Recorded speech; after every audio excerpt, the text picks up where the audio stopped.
नमस्कार सभी। हमारे अभी मुबारक मौका है दुर्गाष्टमी का, रामनवमी, दशहरा, प्रदेशवासियों को और आप सभी को बहुत बहुत शुभकामनाएं। आज आपको विशेष मकसद से बुलाया गया है। आप सब जानते हैं कि 7-8 अक्टूबर को JCC के अंदर सीतापुरा में इन्वेस्ट राजस्थान समिट होने जा रहा है। और जैसा आप सबको मालूम है कि इस बार में लीक से हटके ये कार्यक्रम हाथ में लिया है। और पहले देखते थे कि जब समिट होता है तो उसके दरमियान के MOU साइन होते हैं, और कई बार तो मजाक बन जाती है, समिट हो गया, खाली आंकड़े बताने के लिए समिट के बाद में MOU साइन होते रहती है।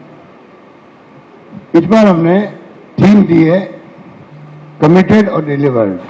मतलब पहले ही हम लोगों ने MOU साइन करा लिए हैं, MOU या LOI, और आधार बना के हम चल रहे हैं। मुझे खुशी है कि ये जो थीम बनाई है, रखी है, और इस प्रोग्राम में 3000 लोग जो डेलीगेट हैं वो देश विदेश के हैं, वो भाग लेंगे। और अभी तक आप देख लीजिए 4192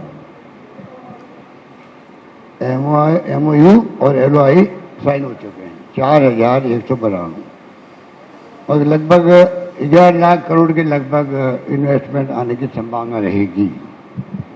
संभावना मैं इसलिए कह रहा हूं कि पहले मैंने देखा है गुजरात वाइब्रेंट या अन्य राज्यों के अंदर तो मुश्किल से वहाँ 15, 20, 25 तक समझ लो, मुश्किल से जब पहुँच पाता है। हमने जो MOU और LOI साइन कराए हैं पहले, हमारी सोच ये है कि जो जो हमने नीतियाँ बनाई है, MSME की हो या फूड एग्रो प्रोसेसिंग की हो, जो भी नीतियाँ बनाई है, उन सबका लाभ टाइम पे मिले अगर, और टाइम बाउंड अगर मान लो स्वीकृति मिले, वन स्टॉप शॉप जो नाम दिया गया है सिंगल विंडो की तरह, उसमें स्वीकृतें जारी हो जाए, जो छूट दी गई है कि मान लीजिए 9% इंटरेस्ट लगता है लोन में, 8% मान लो सरकार देगी उनको। तो ऐसी जो जो योजनाएं हैं, तीसरा जो MSME जो एक्ट बनाया हमने सरकार बनते ही 2019 के अंदर, उसका लाभ भी मिलेगा छोटे उद्योगों को। बड़े उद्योगों के लिए, चाहे वो सोलर में आए चाहे किसी में आए, उनके लिए हम लोगों ने जो MOU साइन किए हैं, दिल्ली में अभी करीब 70,000 करोड़ के MOU साइन हुए थे।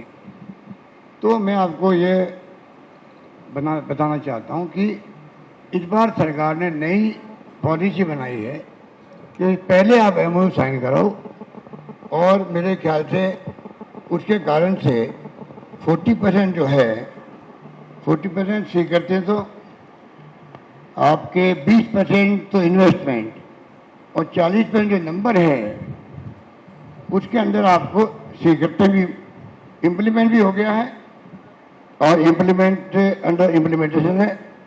और 520 परियोजना तो इम्प्लीमेंट हो गई है 6114 करोड़ की, और 1160 इकाइयाँ जो है वो अंडर इम्प्लीमेंटेशन है, वो होगी करीब 1,87,445 करोड़ की। इस प्रकार से जो एक रोजगार मिलेगा कुल मिलाकर के 2,10,320 का एस्टिमेट है। ये इस प्रकार से मैंने कहा आपको इस बार हम लोगों ने तैयारी कर की। इसलिए पहले दिन जो है, पहले दिन जो होगा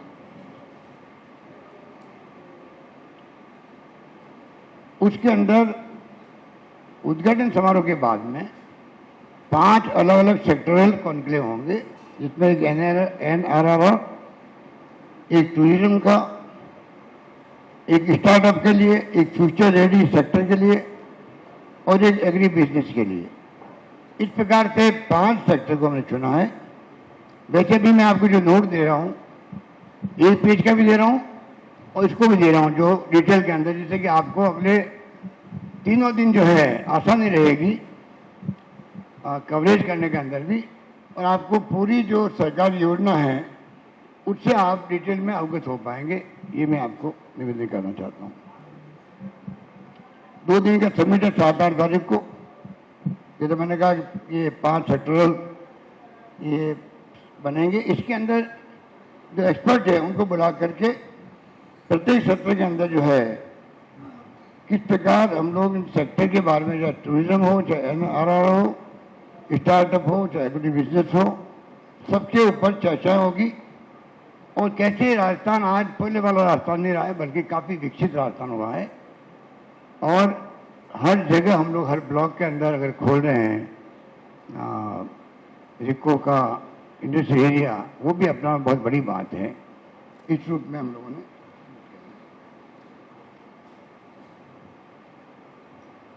सेकेंड डे जो है, सेकेंड डे एमएसएमई कॉन्क्लेव आयोजित किया जाएगा 8 तारीख को।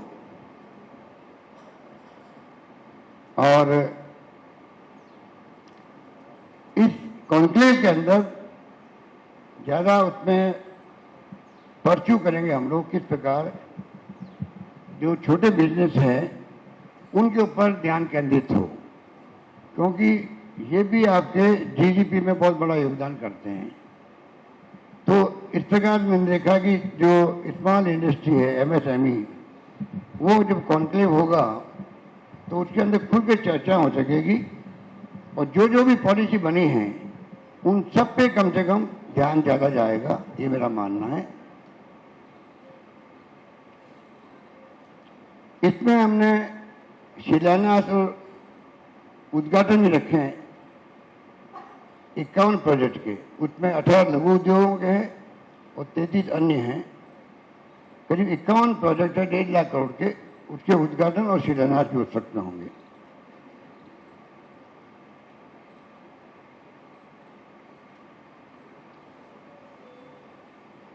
पहले वाले जो सेशन है उसमें मिस्टर एलन मित्तल भी आ रहे हैं, गौतम अडानी आ रहे हैं, सीके बिरला जी आ रहे हैं, पुनीत चटवाल जी आ रहे हैं, doctor Parveen Sinha Tata Power company के, कमल बाली वोल्वो ग्रुप के, Ajay Shriram DCM Shriram, Anil Agarwal Vedanta group, Shri B Sansthanam Saint Govind और श्री संजीव पुरी, ऐसे कई इंडस्ट्रियलिस्ट हैं, वो सब यहाँ पर मौजूद रहेंगे आपके यहाँ पर।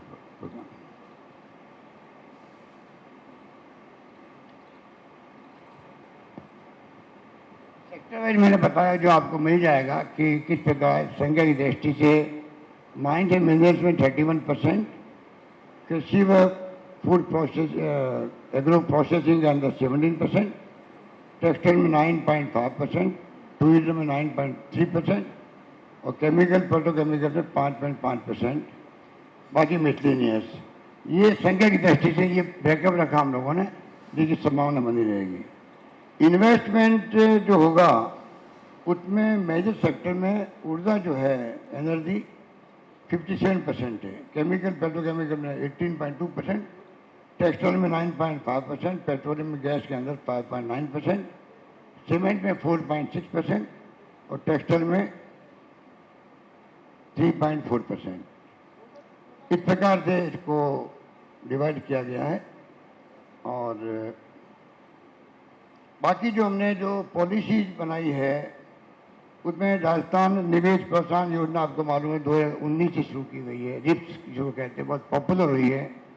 ये राजस्थान सूक्ष्म लघु मध्यम उद्योग facilitation of establishment and operation act 2019 सरकार बनते जो बनाया हम लोगों ने उसको, और 10 करोड़ रुपए से ऊपर के निवेश प्रस्ताव जो हैं उनको वन स्टॉप शॉप का इम्प्लीमेंटेशन।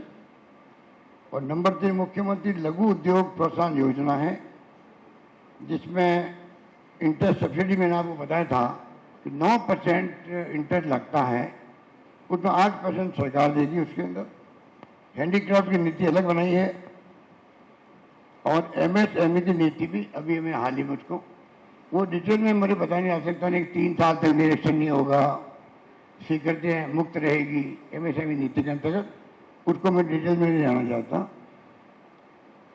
अभी जो हैंडीक्राफ्ट नीति लागू की गई है अभी हाल ही के अंदर, जो टेक्सटाइल है, मेटल वुड है, कारपेट, दरी, नबदा, ceramic, clay art, leather art और ज्वेलरी आदि, 10 करोड़ को इसका लाभ मिलेगा। और इसका उद्देश्य है 5 वर्षों में कम से कम इस सेक्टर में 50,000 नए रोजगार भी उपलब्ध हो सकेंगे। इस नीति में जो आर्टिजन्स हैं वो 3 लाख रुपए तक के ऋण पर इंटरेस्ट जो है वो सरकार वहन करेगी पूरा। हैंडीक्राफ्ट हैंडलूम जो डायरेक्टर बना है और उनके अंतर्गत जो हस्तशिल्पी हैं, हस्तकरघा बुनकर है, उनके लिए क्या भविष्य में प्लानिंग कर सकते हैं, वो उससे हमें आधार मिलेगा, सुझाव मिलेंगे तो हम आगे बढ़ पाएंगे। ये सेक्टर हमारे लिए राजस्थान बहुत बड़ा सेक्टर है। जयपुर में एक राज्य स्तरीय हस्तशिल्प म्यूजियम बनेगा और 13 जिलों में लघु हस्तशिल्प म्यूजियम बनाए जाएंगे। इसी प्रकार जो नीति लागू की गई एमएसएमई नीति अभी हाल ही के अंदर, क्योंकि करीब 30% जो है जीडीपी के अंदर उसमें एमएसएमई का योगदान रहता है, इसलिए उसको इसी रूप में हम इम्पोर्टेंस देना चाहते हैं। और नीति के अंदर रिसर्च डेवलपमेंट का काम भी है, ई बाजार की सुविधा है, क्लस्टर डेवलपमेंट है, सिक्योरिटी प्लानिंग है, रिस्क कवरेज आदि की उसमें प्रावधान किए गए हैं। इस प्रकार से जो प्रवासी है वो लघु और जो बड़े इंडस्ट्रियलिस्ट हैं, तीनों सेक्टरों को बराबर कैसे हम तरजीह दे सकें वो देखा जाएगा। ये जो वन स्टॉप शॉप व्यवस्था जो की गई है, वैसे ये 20 साल से कोशिश कर रहे हैं हम लोग सिंगल विंडो। आप मालूम है कि राजस्थान इसके बारे में जब कभी कलकत्ता है, चेन्नई, बॉम्बे, बेंगलोर जाओ तो आपको शिकायत मिलती है कि आप वहाँ जाते हैं तो रेस्पॉन्स नहीं मिलता है। ये सोच के हम लोगों ने बार बार काफ़ी कोशिश करी। मैंने खुद ने बहुत कोशिश की। जब सरकार हमारी आई है मैंने बहुत कोशिश करी। पिछली बार सुनील अरोड़ा जी थे, 5 साल लगे इसके अंदर तब बनी नीति, तब भी वो नीति कारगर नहीं हो पा रही है। अब जो हमने सिंगल स्टॉप शॉप की व्यवस्था करी, 14 विभाग के अधिकारी एक साथ बैठते हैं और वो इसको इकाई को मंजूरी देते हैं। उसके बावजूद भी इसको मैं और ज़्यादा स्ट्रॉन्ग करना चाहता हूँ। इसमें मैंने अभी additional chief secretary Vinu Gupta ji को कहा है आप इसके लिए और ज़्यादा कैसे स्टडी करें जिससे कि हम ऐसा ट्रांसपेरेंट सिस्टम बना सकें कि पूरे देश के लिए मैसेज जाए कि राजस्थान ने अपनी ऐसी नीति बनाई है। अब हम जाएंगे तो जो वेलकम होना वेलकम भी होगा, कंफर्टेबल फील करेंगे हम लोग और सारी हमें जो स्वीकृति मिलनी टाइम पे मिलेगी और हम अपना अगला काम टाइम पे कर पाएंगे। अभी तक रिको ने जो है, मैंने जो बताया आपको, हर ब्लॉक में हर एसडीओ हेडक्वार्टर पर बना रहे हम लोग रिको के औद्योगिक क्षेत्र बना रहे हैं। तो 390 तो बन चुके हैं और 120 में अभी स्थापित करने बाकी हैं। कुल 510 जगह पर ये औद्योगिक क्षेत्र बनेंगे, छोटे बड़े मिलाकर के सब मिलाकर। मुख्य रूप से आपको इसीलिए तकलीफ दी कि मैंने समझा ऊँची समझा कि इस बहाने आपसे बात भी हो जाएगी। और इतनी बड़ी इवेंट है जिसमें हमने आप सबको इनवाइट किया है, साथ में मेरे ख्याल से दिल्ली का मीडिया भी आएगा, वो भी आएगा, क्योंकि नेशनल इंटरनेशनल इवेंट है।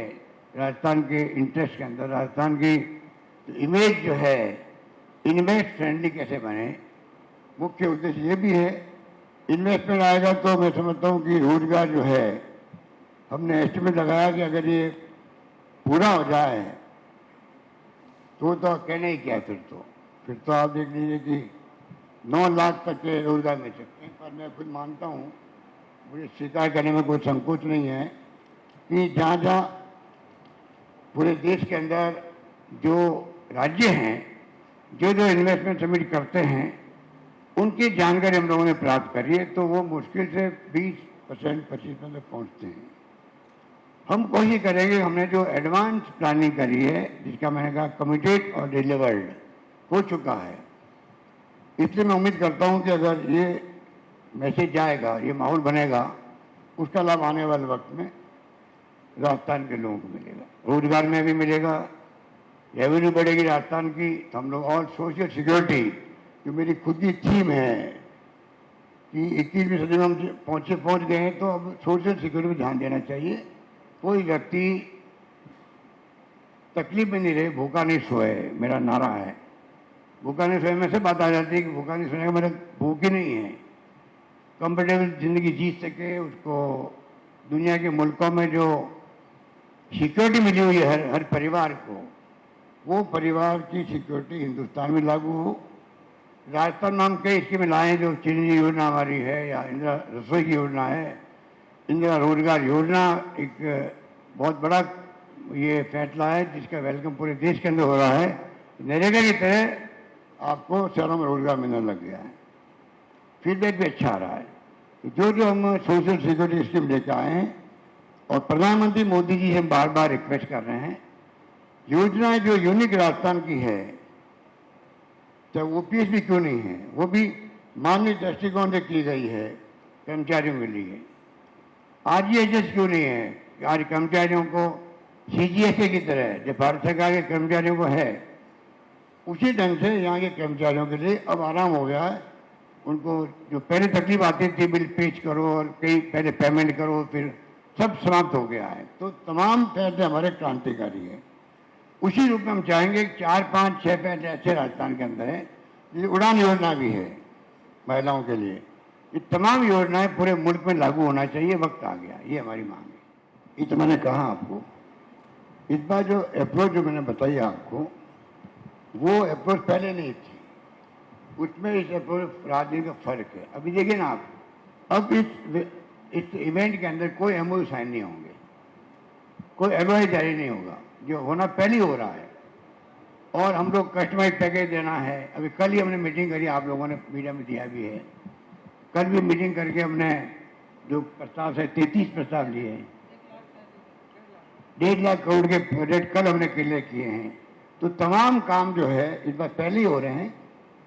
और 33 प्रोजेक्ट 37 प्रोजेक्ट थे। तो इस बार हम लोग प्लानिंग भी चल रहे हैं, जिससे कि वो भी कंफर्टेबल फील करें राजस्थान के अंदर, हम लोग ऑफर करने की स्थिति में रहे उनको। तो मैं उम्मीद करता हूं कि इस बार फर्क, जितने भी एमओयू एलओआई साइन हुए हैं तो वो इम्प्लीमेंट हो जाए। वो इम्प्लीमेंट करने के लिए follow up action department industrial department सक्षम है। हम लोगों से संयुक्त में रहती रहता है, रिव्यू मीटिंग चलती रहती है। पर दिमाग में रखें कि ये जो अब जो स्थिति बनी है, और कोरोना के बाद में स्थिति और बदल गई है। अब फॉर्चुनेटली देश के अंदर दुनिया का इन्वेस्टमेंट भी आ रहा है और जा भी रहा है। लोग 9 लाख से अधिक लोग जा चुके हैं, देश छोड़ के जा चुके हैं। 9,30,000 ऐसा कुछ फिगर पार्लियामेंट में शायद आ गए थे। तो ये एक स्थिति है। हम चाहते हैं कि राजस्थान वो राज्य रहे जहाँ लेबर अनरेस्ट नहीं है, एनवायरनमेंट की दृष्टि से भी ठीक है, लॉ एंड ऑर्डर भी स्थिति ठीक है। यहाँ पर जो है इन्वेस्टमेंट फ्रेंडली स्टेट के रूप में ये राज्य देश में छवि बनाए अपने देश विदेश के अंदर, उसका लाभ हमें मिलना चाहिए। मेरा योजना है कि जो निवेशक आए हैं भरोसा कायम रखे। आप पे तो भरोसा है, लेकिन जो डिपार्टमेंट है, अधिकारी है, वो यही लगता है कि ऊपर से काम नहीं हो पाता जो मंशा आपकी है। देखिए ऐसा नहीं है। हर अधिकारी चाहता है कि इन्वेस्टमेंट आए और मैं कंट्रीब्यूट करूं। होता क्या है कि लोगों में भय भी होता। आजकल जो वक्त चल रहा है देश के अंदर, थोड़ा ऐसी स्थिति बन गई है, क्योंकि पिछली बार देखा मैंने भी, जब सरकार चली जाती है तो अनावश्यक तंग करने के भी कई बार कारण आ जाते हैं। पिछली बार तो मंत्री को नहीं छोड़ा गया, और वो केस का पता ही नहीं, जो मेरे खिलाफ भी कोई केस गया था सीबीआई के अंदर, ना तो भेजने वाले उसको याद करते हैं और ना हमें पता पड़ता कौन सा केस था, वो पता नहीं 108। तो कई बार क्या होता है, अधिकारी लोगों में माहौल बन गया पिछले 10 सालों में, 15 सालों में, तो भाई ऐसा काम मत करो जो कल मतलब हमारे ऊपर कोई आरोप लग जाए। वो भी एक कारण है। तो ऐसा कुछ नहीं है कि अगर हम लोग, जैसे मैंने कहा कि हमारे एचईएस इंडस्ट्री बहुत सीनियर ब्यूरोक्रेट है, अगर तय कर लेंगे हम लोग कि छोटी मोटी कमी रह गई, काफ़ी फर्क पड़ा है। हमने रोड शो किए हैं देश के अंदर, विदेश के अंदर, राज्य के अंदर, उसका अच्छा इम्पैक्ट पड़ा है। सकुदा जी हमारे मंत्री खुद गई है कई राज्यों के अंदर, बॉम्बे के अंदर गए, कलकत्ता में गई है, चेन्नई भी गई हुई है, कई जगह गई होंगी, तो उसका फर्क पड़ा है। लोग समझने लगे हैं, पर विश्वास काम करने की और आवश्यकता मैं महसूस करता हूँ, उस पर हम जोर दे रहे हैं। थोड़ी पब्लिसिटी भी हम करेंगे, थोड़ा आपसे हम सहयोग मांगेंगे कि आप लोग भी तो कोई आर्टिकल वगैरह लिखो, राइटअप लिखो। आप तो खाली बस न्यूज़ देते हो खाली। आपका जो पावर, आपके पास बहुत बड़ी पावर है, चौथा स्तंभ है। और मैं हमेशा कहता हूं कि आप लोग जो जमात के हो और हम लोग जिस जमात के हैं उसमें ज़्यादा फर्क नहीं है, क्योंकि आप लोग भी एक प्रकार से पब्लिक लाइफ बिताते हो, घर बार छोड़ करके, और सामूहिक श्रोगा निभाते हो लिख करके, और क्या चाहिए। तो अलग अलग काम है, पर आप लोगों के भी चौथा स्तंभ इसे लिखा जाता है। पर अनफॉर्चुनेटली मैं बार बार अब क्यों बात कहूं कि जो आपको और बढ़कर के आगे आना चाहिए सोसाइटी के लिए। मैंने पता कर लिया एनआरआर की जो पहली बार हम लोग अगर रखा हमने सेक्टरल डिस्कशन के अंदर, इसका मतलब है कि एक पॉलिसी बनेगी, उसमें कोई आप इशारा वो दीजिएगा जिससे कि हम उसको समावेश कर सकें, क्योंकि एनआरआर को भी पूछना पड़ेगा हम लोगों को। हम लोग कई कोरोना के अंदर भी, बाद में भी कई बार हम लोग वीडियो ऑनलाइन बातचीत करते हैं। तो मैं उम्मीद करता हूं कि जो आपकी भावना अच्छी है उसमें हम लोग विचार विमर्श करके पॉलिसी लाएंगे जी। और सीएस की तैयारी भी हो गई हमारी जी, इसमें सबमिट के अंदर हम उसको लॉन्च कर देंगे जी। तो पहले आप क्यों पूछ रहे हो, 2-3 इंतजार कर लीजिए उसके लिए। सर एक सवाल और है, ये एग्रो के लिए पॉलिसी बनी, एग्रो प्रोसेसिंग की है, उसमें हमने कई छूट दी थी, किसानों को भी दी और इंडस्ट्री को भी दी है। अनफॉर्चुनेटली जितनी मार्केटिंग होनी चाहिए वो मार्केटिंग आपको भी करनी चाहिए, हम भी करें, क्योंकि अगर एक किसान तक या एक उद्यमी तक बात नहीं पहुंचती है, इसमें 2-2 करोड़ तक की सब्सिडी उसके अंदर है, पर जानकारी का अभाव, एक्सपोर्ट जो करता है उनको सब्सिडी मिलती है, पर उसके बारे में खुद महसूस करता हूं जितने लोग आगे आना चाहिए वो आ नहीं पा रहे।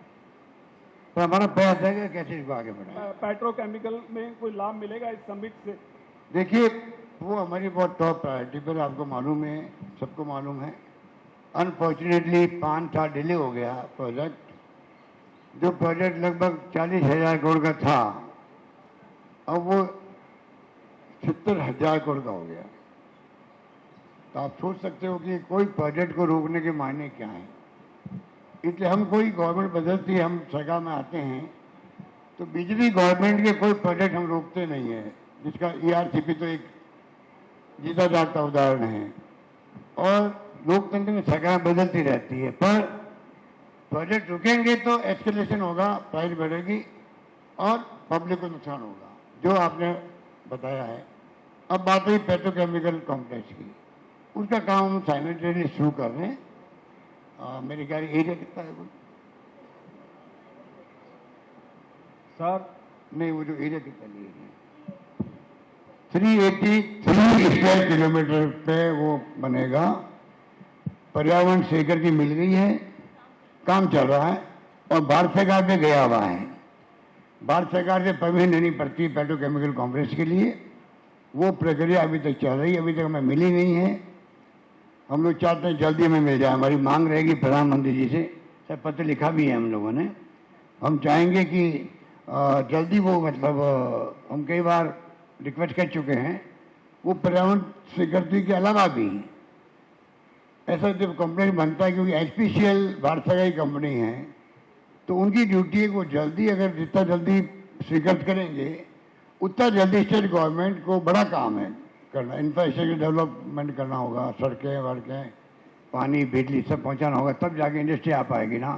पर फ्यूचर के अंदर बहुत बड़ा काम होगा, क्योंकि प्लास्टिक आधारित मेरे ख्याल से 100, 150, 200 तरह के आइटम बनते हैं उसके अंदर।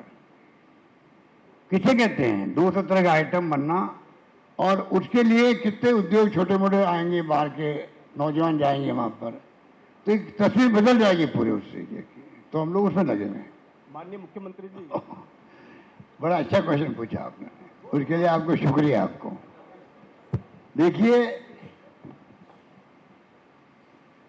जो आपने अडानी, मिस्टर अडानी के बारे में बात करी है, जो भी इन्वेस्टर आएगा उसके अगर मान लो कानून की पालना करता है, नियमों की पालना करता है, हमारी जो शर्तें हैं उनको मानना है, तो हमारी प्रायोरिटी रहती है कि यहाँ रोजगार मिले, इन्वेस्टमेंट आएगा तो रेवेन्यू बढ़ेगी स्टेट की, रेवेन्यू काम आएगी विकास के लिए। ठीक है। और बाकी जो ये आपने कहा कि आगे क्या रहेगा, तो मैं ये कहना चाहूँगा, ये पूरा जो है पूरा देश के अंदर दुर्भाग्य से मीडिया जो है वो किंग मेकर बन जाता है। वो लाइकिंग डिसलाइकिंग से खबरें चलाते हैं। जो दुर्भाग्य है देश का, जिस पे जनता विश्वास करती है, अगर प्रिंट मीडिया है तो जनता छपे हुए शब्दों में विश्वास करती है। आज भी गांव में चले जाओ, उससे आप बहस कर लो, गांव वालों ने कहा क्या बात करते हो, मैंने खुद ने पढ़ा है। इतना विश्वास मीडिया पे है आज भी। उसी ढंग से एक भाई टीवी में देखा था, खुद ने गलत कैसे हो सकता है। तो जब जनता का विश्वास होता है मीडिया पर, तो मीडिया की जिम्मेवारी उसी प्रपोर्शन में बढ़ जाती है। दुर्भाग्य से जो है, दुर्भाग्य है कि आज मीडिया गोदी मीडिया क्यों कहलाता है। रवीश कुमार अकेला बोलता रहता है गोदी मीडिया के बारे में। ऐसी स्थिति क्यों बनी है? जिसे प्लेटफॉर्म बने हुए हैं, आप भी देखते होंगे, सत्य हिंदी में देखता हूँ और भी कई देखता रहता हूँ, हमारे खिलाफ आगे डिस्कशन आते हैं, हमें कोई एतराज नहीं, ये डेमोक्रेसी है। पर जिस प्रकार से आप अगर लाइकिंग डिसलाइकिंग नहीं चलोगे, तो उससे ना तो जिसके आप पक्ष लेना चाहते हो, ना तो उसके कोई फायदा मिलता, उसको नुकसान ही होता उल्टा। और ना जो है आप डिसलाइक किसी को करोगे बिना मतलब, तो उसको भी जरूर नहीं नुकसान हो, केवल फायदा मिल जाता उसका भी। इसलिए क्या होता है कि ये जो है मीडिया की जिम्मेवारी मैं बचपन से ही प्रो मीडिया रहा हूं। समझ गए आप? मैं मीडिया फ्रेंडली माना जाता हूं हमेशा, तो भी मुझे मीडिया नहीं छोड़ता है, कोई न कोई कुछ बात करता ही रहता है, और उसका मैं क्या करूं मेरे पास इलाज नहीं है। जब कोई संकट आ गया राजस्थान पर, सरकार गिरने का आ गया हो, कोई स्थिति आ जाए, तो आप देखिएगा कि भविष्य नहीं हो, अरे भाई तुम कदे दोस्ती निभा रहे थे, आज तुम्हें क्या हो गया है। तो पता नहीं मेरे क्या सुकून की बात है, पर मैं माइंड नहीं करता। मैं देखता हूँ कि हर चीज़ को मीडिया में जो आती खबरें हैं, तो जनता भी इतनी कॉमन सेंस रखती है। रॉबर्ट कॉमन सेंस हिंदुस्तान के लोगों का एक्स्ट्रा ऑर्डिनरी है, और उसी ढंग से लोग उसको समझ लेते हैं कि सच्चाई क्या है। तो अल्टीमेटली नुकसान मीडिया को ही होता है, उनकी क्रेडिबिलिटी को होता है, और उनकी क्रेडिबिलिटी के साथ में लोग क्या हम क्या करेंगे देख करके, खबरें तो ऐसी उल्टी सीधी आती रहती है, तो आपको कोई फायदा नहीं मिलता है। लास्ट क्वेश्चन सर, ये इन्वेस्ट राजस्थान के अंदर युवा राजनीति में गुणा भाग होकर राजनीति होती है। ठीक है, राजनीति में कई बार तो दिखता जो होता नहीं है, जो होता वो दिखता नहीं है। अब आप लोग जो है, आप तय तक जाओ, सच्चे की तय तक जाओ। अब मैंने कल कहा, मैं कहीं भी रहूं, तो राजस्थान प्रदेश की, जोधपुर की और महामंदिर की, जब मैं पैदा हुआ, उनकी सेवा करता रहूंगा। अब मैं कहीं भी रहूं, वो तो काट दिया मीडिया ने, और मैं राजस्थान की, जोधपुर की महामंदिर की सेवा करता रहूंगा। उन दोनों बातों में बहुत फर्क होता है। तो इनको पूछो कि भाई आप अगर पूरा दे देते पैरा, तो जनता को मालूम पड़ता मेरी इच्छा है कि मैं कहीं भी रहूं, चाहे मैं कहीं भी रहूं। अब उसको बताइए आप लोग, जो कारीगरी करते हो हमारी तरह, वो भी कम नहीं है। बहुत बहुत धन्यवाद। अब मैं आपको 6 नाम राजस्थान रत्न अवार्ड हमने प्रारंभ किया, पहले भी किया था मैंने एक बार। सरकार बदलते ही मैंने कहा कि कई योजना बंद हो जाती है, उसमें वो योजना बंद होगी मेरी। अभी तक पता नहीं कितने राजस्थान अवार्ड मिल सकते थे लोगों को, जो वास्तव में डिजर्व करते हैं। और ये समाज और पब्लिक एक प्रकार से प्रोत्साहन देती है, जिससे कि नई पीढ़ी को भी प्रेरणा मिले। मेरा मानना है कि चाहे वो महापुरुष हो, चाहे वो शहीद हो, सीमाओं वाले, और चाहे सम्मानित होने वाले लोग हों, अगर हम सम्मान करता समाज, तो नई पीढ़ी को भी एक प्रेरणा मिलती है। मेरा ये थीम रहता है। अभी हमने जो ये तय किया है उसके अंदर जो राजस्थान की जो हस्तियाँ हैं अपने अपने फील्ड की, उनको हमने जिनने नाम राजस्थान में रोशन किया है उनको मैंने नाम घोषित किए। मैं आपको पढ़ के सुना रहा हूँ, जिससे कि उनको हम अवार्ड देंगे इस प्रोग्राम के अंदर ही। एक तो जस्टिस दलील भंडारी है जो इंटरनेशनल कोर्ट ऑफ जस्टिस के जज हैं। एक जस्टिस अरिम लोढ़ा जो सीजीआई बने थे एकमात्र राजस्थान के। एक मिस्टर एलन मित्तल जो इंडस्ट्रियलिस्ट है, आप जानते हैं कि पहले भी आए हैं। मिस्टर अनिल अग्रवाल जो वेदांता के हैं, जिन्होंने टेल का वो केयर उनके पास में है और हिंदुस्तान जिंक वगैरह उनके पास में है। एक मिस्टर शीनकाम निजाम जोधपुर के हैं, बड़े माने हुए शायर भी हैं और सांस्कृतिक समाज में। और एक मिस्टर केसी मालू जो हमारे राजस्थानी विधा को बढ़ा रहे पूरी देश दुनिया के अंदर। इन 6 लोगों को हम लोग अवार्ड देंगे और ये अवार्ड हर साल एक कमेटी बना के कमेटी तय करेगी आगे अवार्ड का स्वरूप क्या हो, किनको मिलना चाहिए, क्या क्या क्वालिफिकेशन होनी चाहिए। ये काम हम आगे वाले वक्त में करेंगे। बहुत बहुत धन्यवाद आपका। आप सब लंच में आमंत्रित है। धन्यवाद।